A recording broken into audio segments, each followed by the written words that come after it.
Renato de Bahia, tudo bem? A gente voltou aqui no Você no Mercado para falar dessa vez sobre reforma de trabalho. Na verdade, um ano da reforma de trabalho, né, que foi aprovada, está vigente. E a minha convidada de hoje é a doutora Verena Roni. Prazer, advogada trabalhista, seja bem-vinda. Prazer, obrigada. E da reforma a gente escolheu 3 temas importantes, né? Destacamos, que são terceirização, jornada de trabalho e demissão, para tirar algumas dúvidas que os internautas mandaram para a gente. Bem-vinda, doutora. Bom dia. Obrigada, bom dia. E temos algumas perguntas, né? É o seguinte, a terceirização é um dos pontos que mais gera dúvida da reforma trabalhista. As pessoas têm muitas dúvidas, questionam, mandam pra gente. E muita gente diz que é uma carta branca para contratação, né? Assim, virou assim uma carta branca para você poder contratar, mudar ou não o tipo de contratação.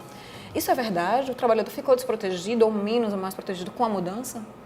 Não. Estabelecendo todas as normas trabalhistas, todas as regulamentações que a lei trouxe, o trabalhador ele não fica desprotegido.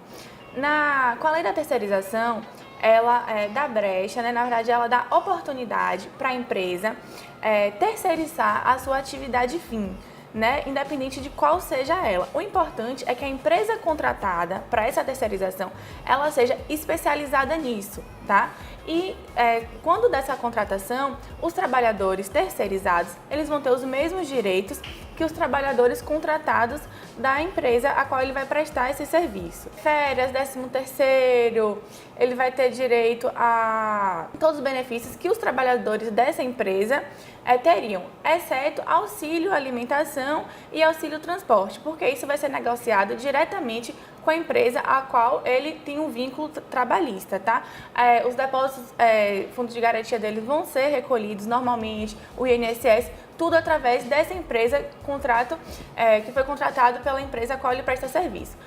Para garantir o direito, a empresa que contrata, a empresa terceirizada, né, a empresa empregadora, a se ressalvar, a não ter uma eventual ação trabalhista, para que ela não venha a ser possivelmente condenada, porque a lei garante agora que a condenação, se porventura o trabalhador houver acionar aquela empresa por algum direito dele que não foi garantido, ela precisa ser uma fiscalizadora para que a responsabilidade dela seja subsidiária, ou seja, a responsabilidade dela não seja direta. Então, ela precisa fiscalizar essa outra empresa para ver se ela paga direitinho as férias, o 13º, faz todos os recolhimentos adequados. Porque caso ela não faça essa fiscalização, aí, se porventura houver uma ação trabalhista, o trabalhador achar que algum direito dele foi ferido, a empresa que contratou, a empresa terceirizada, ela também vai ser condenada de forma solidária. Entendi. Então é importante observar todos os requisitos que a lei traz, né, todas as garantias, como se ele fosse empregado daquela empresa, né, garantir todos os recolhimentos e todos os direitos trabalhistas. É importante também que o empregador faça essa pesquisa, né, para ele não ser pego de surpresa no meio do processo. Exatamente.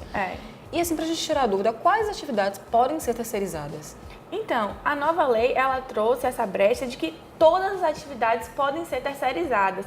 A atividade fim daquela empresa, ela vai poder ser terceirizada também, contanto que a empresa contratada seja especializada naquilo, né? Por exemplo, antigamente, com a lei anterior, só poderiam ser contratados a atividade meio. Por exemplo, a empresa de vigilância, né? No caso, os vigilantes que faziam a segurança da empresa. Então, essa poderia ser a contratação. Agora, pode ser a atividade fim também daquela empresa, contanto que a empresa seja especializada naquilo. Não poderia ser, por exemplo, uma empresa de enfermagem com segurança, com motorista, uma empresa que mesclasse tudo isso. E assim, quem teve um contrato, né? Um empregador que teve um contrato assinado com mudança, né, com a nova lei em vigor, ele teve algum direito trabalhista comprometido? Essa é a dúvida de muita gente. Nada mudou para o trabalhador já contratado anteriormente, tá? A lei, ela só vai ser vigente, as novas mudanças, a partir de um novo contrato de trabalho. Por quê? O direito daquele trabalhador anterior à nova lei, ele já tem um direito adquirido. Então, todas as regras para ele ainda são válidas. Tem algum problema da empresa demitir um funcionário e contratar ele de forma terceirizada? Ele era contratado normal, foi lá demitido e a empresa decidiu contratar ele de forma terceirizada. Tem algum problema legal nisso? Não há nenhum problema legal nisso, contanto que respeitem um período de 180 dias, né, que a gente tem chamado de quarentena. Por quê? Para que a empresa não tente burlar o contrato, né, com aquele empregador e force ele a montar uma MEI, se credenciar a uma outra empresa, né, e perder os direitos trabalhistas já garantidos a ele anteriormente. Entendi. E assim, como é que funciona o parcelamento das férias nessa nova lei? Né? Para quem tem dúvida, a gente sabe que mudou, pode ser parcelado. De que forma é esse parcelamento? Bom, o parcelamento, ele veio para poder agregar, né? Fazer com que as partes entrem em um acordo.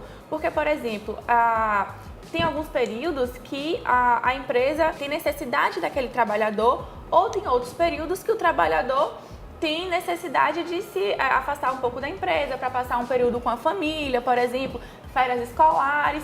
Então, assim, essa divisão do período de férias, ela pode ser realizada até em 3 vezes, tá? Não sendo um período menor que 14 dias e os outros períodos menor que 5 dias. Esse período também do início das férias, ele não pode se iniciar até 72 horas de algum feriado, né? E também até 72 horas do descanso semanal remunerado, que seriam os sábados e domingos, tá? Para poder garantir que o trabalhador ele usufrua de um período completo de descanso. Importante que o trabalhador e o empregador entrem em acordo, né? Para que ele possa ambas as partes ficarem satisfeitas. Então, a gente tem que respeitar aí no mínimo 14 dias e que os outros 2 períodos não sejam menor que 5 dias. É importante também falar sobre as férias do abono pecuniário, né?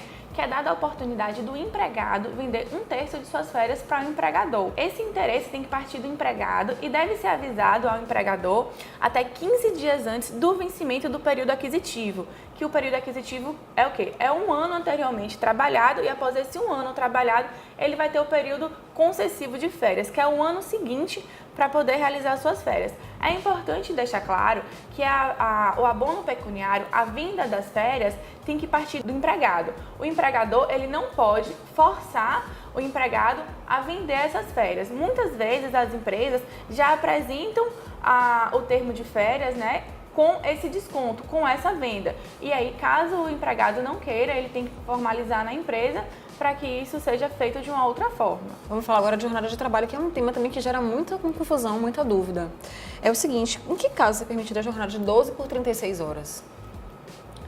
É preciso consultar o seu sindicato para verificar essa possibilidade de trabalhar por 12 por 36. Porque, por exemplo, os telemarketers, na convenção deles, eles não podem trabalhar mais do que 6 horas, né? Então, assim, precisa consultar a sua convenção, o seu sindicato, para ver se você pode trabalhar em período de 12 por 36. O que acontece? Se o seu trabalho já é de 8 horas e o seu empregado, ele quer tornar o seu período de 12 por 36, vocês precisam realizar um tipo de acordo, tá? Esse acordo antigamente só podia ser realizado através de convenção coletiva e sindicatos.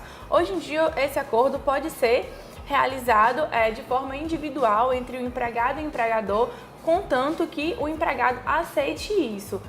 O empregador ele não pode obrigar a alterar o contrato por livre e espontânea vontade, porque ele quer, porque é melhor para a empresa, não. Isso tem que ser um acordo de ambas as partes e o trabalhador que trabalhar 12 horas, ele poderá folgar as 36 horas seguintes, tá? Não pode existir no mesmo contrato de trabalho, por exemplo, um dia ele trabalha 8 horas, outro dia ele trabalha 12 horas. Isso não pode existir. O contrato de trabalho tem que ser uniforme. E agora, assim, ainda sobre a jornada, né? Antes da mudança, as leis trabalhistas permitiam que o banco de horas pudesse pagar essas horas extras. Com a mudança da lei, como é que ficou esse banco de horas, essas horas extras também? A reforma trabalhista, ela ainda traz a oportunidade das partes, né, o trabalhador e o empregador, realizarem a sua rescisão. Não precisa mais levar ao sindicato ou ao Ministério Público do Trabalho para que isso possa ser homologado, tá? É importante ressaltar que essa rescisão, se porventura o empregado se sentiu prejudicado em alguma verba ali que não foi contemplada nesse termo, ele poderá procurar os seus direitos, ele poderá procurar a Justiça do Trabalho, né, para poder ver aquela parcela que ele acha que ficou contraditória ou que ele se sentiu lesado, ele pode buscar. Mas essa possibilidade de rescisão junto ali entre o empregado e o trabalhador, sem precisar levar ao Ministério Público do Trabalho ou ao sindicato, vem para poder agilizar, porque antigamente as partes tinham que agendar no sindicato, agendar no Ministério Público do Trabalho, e isso levava cerca de 10 dias, né, para poder ser homologado. Agora não, eles podem realizar a rescisão ali, as duas partes em conjunto, e o trabalhador não perde nenhum direito que porventura ele acha que venha estar sendo prejudicado. E para a gente finalizar, né, nesse ponto de demissão, o que mudou na vida da demissão, no momento da demissão do empregado temporário? Então, o empregado temporário, quando do recebimento pelas suas horas ou pelos seus dias trabalhados, naquele recebimento já contempla as férias proporcionais e o 13º também proporcional.